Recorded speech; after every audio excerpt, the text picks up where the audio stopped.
Kronologi dugaan korupsi LNG Pertamina diungkap Ahok, diusut KPK Kejagung, ditulis oleh Aulia Damayanti dari detik.com. Sebelum kita lanjut, jangan lupa subscribe dan nyalakan loncengnya agar Anda menjadi yang pertama mendapatkan informasi dari jurnal terupdate.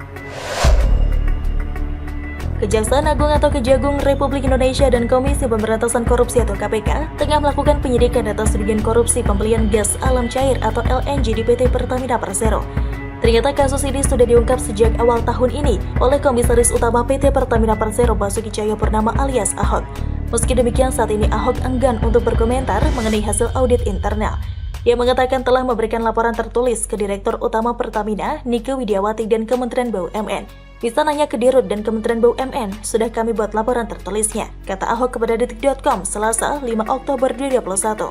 Berikut kronologinya berdasarkan catatan detik.com, ditulis pada Rabu 6 Oktober 2021. Januari 2021 diungkap Ahok, dugaan korupsi LNG di PT Pertamina Persero ini awalnya sudah diungkap oleh Komisaris Utama PT Pertamina Persero, Basuki Cahayapurnama alias Ahok. Dia mengendus ada yang tidak beres dengan kontrak jual beli LNG yang dilakukan perusahaan. Dugaan itu disampaikan Ahok pada awal tahun 2021. Mengutip CNBC Indonesia, disampaikan Pertamina memiliki 2 kontrak jual beli LNG yang diduga bermasalah. Salah satunya perjanjian dengan Anadarko Petroleum Corporation pada Februari 2019. Dalam perjanjian tersebut, Pertamina akan membeli LNG dari Mozambik, LNG One Company PT Ltd, entitas penjualan bersama yang dimiliki oleh Mozambik Area 1 Co-Venture. Perjanjian itu berlaku untuk 1 juta ton LNG per tahun atau MTPA dengan jangka waktu 20 tahun dan direncanakan mulai dimasuk pada 2024 mendatang. Ahok saat itu juga mengatakan pihaknya memang tengah melakukan audit internal untuk perjanjian jual beli LNG Pertamina yang bermasalah tersebut. Dirinya juga mengakui akan 2 kontrak perjanjian jual beli LNG yang tengah diaudit. Namun dirinya enggan menjelaskan secara rinci. Kami sedang menunggu hasil internal audit, ungkapnya. 22 Maret penyelidikan, Oktober penyidikan. Kemudian Kejaksaan Agung atau Kejagung Republik Indonesia melakukan penyelidikan mulai 22 Maret 2021. Hal itu disampaikan oleh Kepala Pusat Penerangan Hukum atau Kapus Penkum, Leonard Ebenezer Simanjuntak. Kami sampaikan bahwa Direktur Penyidikan pada Jaksa Agung Muda Tindak Pidana Khusus telah melakukan kegiatan penyelidikan sejak tanggal 22 Maret 2021 atas dugaan indikasi fraud dan penyalahgunaan kewenangan dalam kebijakan pengelolaan LNG portofolio di PT Pertamina Persero, ujar dia dalam keterangannya. Namun saat ini penyelidikan ini disebut telah selesai dilakukan oleh tim penyelidik. Kemudian akan dinaikkan pada tahap penyidikan. Saat ini tim penyelidik pada Jaksa Agung Muda Tindak Pidana Khusus telah selesai melakukan penyelidikan untuk selanjutnya dinaikkan ke tahap penyidikan, tuturnya. KPK ikut mengusut. Kepala Pusat Penerangan Hukum atau Kapus Penkum Kejagung, Leonard Ebenezer Simanjuntak mengatakan KPK saat ini juga tengah melakukan penyidikan dalam kasus tersebut. Leonard menuturkan Kejagung mempersilahkan KPK melakukan penyidikan agar tidak terjadi tumpang tindih penanganan perkara. Oleh karena itu, untuk tidak terjadi tumpang tindih penanganan perkara, Kejaksaan Agung Republik Indonesia mempersilahkan dan tidak keberatan untuk selanjutnya KPK dapat melakukan penyidikan terhadap perkara dugaan tindak pidana korupsi dimaksud, katanya. Ketua KPK Firly Bahuri membenarkannya dan menyebut KPK dan Kejagung berkoordinasi untuk penanganan kasus itu. Penyidikan ini sesuai dengan tegas KPK yang diatur dalam Undang-Undang Nomor 19 Tahun 2019. KPK sudah melakukan penyelidikan atas dugaan korupsi di pengadaan LNG Pertamina, tapi Kejaksaan Republik Indonesia juga telah melakukan hal sama sesuai dengan Undang-Undang Nomor 19 Tahun 2019. KPK diberi tugas pokok melakukan koordinasi dengan instansi yang berwenang melakukan pemberantasan tindak pidana korupsi, kata Firly kepada wartawan Selasa 5 Oktober 2021. Maka KPK dan Kejaksaan melakukan koordinasi terkait penyelidikan, penyidikan, dan penuntutan tindak pidana korupsi, tambahnya. Firly pun menyambut baik niat Kejagung yang menyerahkan pengusutan perkara ke KPK. Firly memerintahkan Deputi Pendidikan KPK untuk menindaklanjutinya. KPK menyebut baik kebijakan Jaksa Agung Republik Indonesia bahwa perkara tersebut ditangani KPK. Selanjutnya, PLT Deputi Korsub dan Deputi Pendidikan KPK lah yang menindaklanjuti. Deputi Pendidikan dan Eksekusi KPK telah berkomunikasi dengan Jampitsus, ujarnya. Ahok, staf sus BUMN enggan berkomentar. Staf khusus Menteri BUMN Arya Sinulinga mengatakan pihaknya meminta masyarakat agar menunggu hasil penyelidikan atas kasus tersebut. Tunggu dari Kejaksaan atau KPK, kita tunggu saja, ucapnya kepada awak media Selasa 5 Oktober 2021. Arya masih irit bicara mengenai dugaan tersebut, namun dia mengatakan jika yang dipermasalahkan dalam kontrak adalah harga. Menurutnya sekarang situasinya sudah berubah. Katanya harga nggak begitu baik, sekarang sudah bagus, ucapnya. Ahok juga tidak banyak bicara mengenai hasil audit internal tersebut. Dia mengatakan telah memberikan laporan tertulis ke Direktur Utama Pertamina Nike Widiawati dan Kementerian BUMN. Bisa nanya ke Dirut dan Kementerian BUMN, sudah kami buat laporan tertulisnya, kata Ahok kepada detik.com. Belum ikutan pemilu aja, DPD Partai Umat Depok sudah karam, ditulis oleh Syardi dari siwar.com.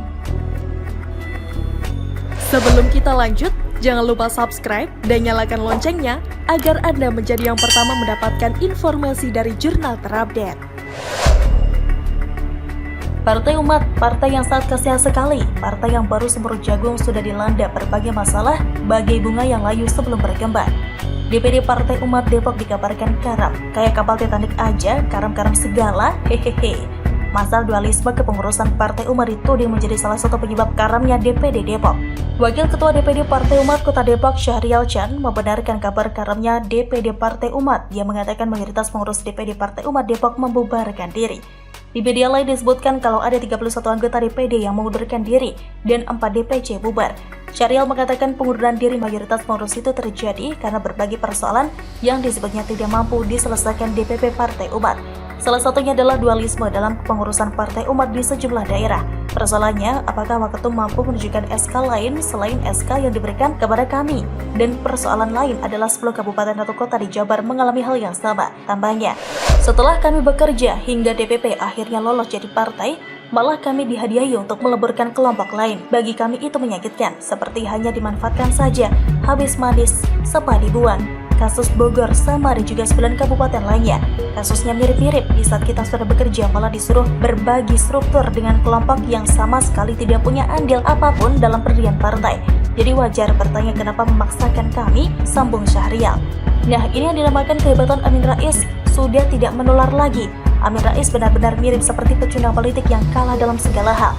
Kalah 2 kali saat mendukung Capres, ditendang keluar dari PAN, dan sekarang dia dirikan Partai Umat yang belum apa-apa saja sudah berantakan di DPD Depok. Habis berjaya terbitlah gagal, kalah dan sial. Soal apapun yang dilakukannya saat ini selalu bermasalah dan gagal. Bagi yang tidak suka dengan Amin Rais pasti puas dengan kabar ini. Dan satu lagi, Amin Rais tidak berkomentar hingga saat ini. Kata petingginya sih, Amin Rais tidak usah turun tangan atasi ini karena karamnya DPD dianggap sebagai hal yang alamiah. Atau jangan-jangan sedang pusing memikirkan nasib partainya?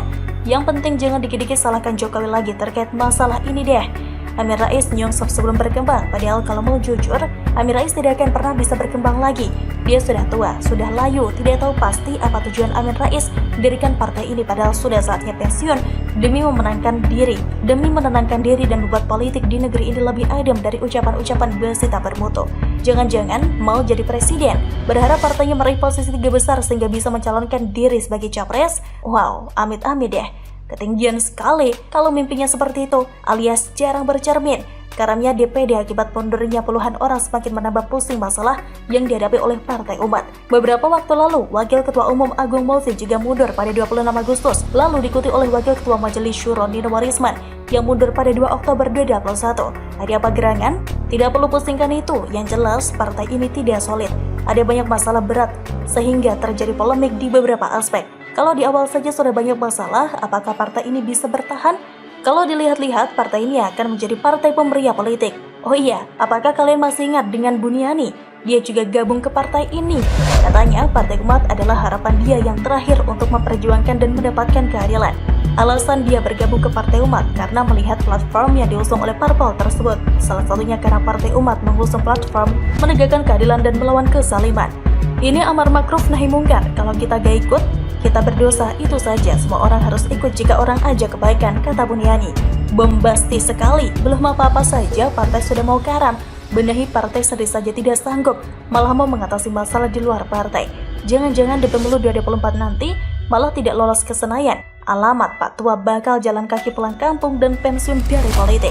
Bagaimana menurut Anda? Silahkan tulis komen Anda di kolom komentar. Jangan lupa untuk like, subscribe, dan share. Arkana pamit, sampai jumpa.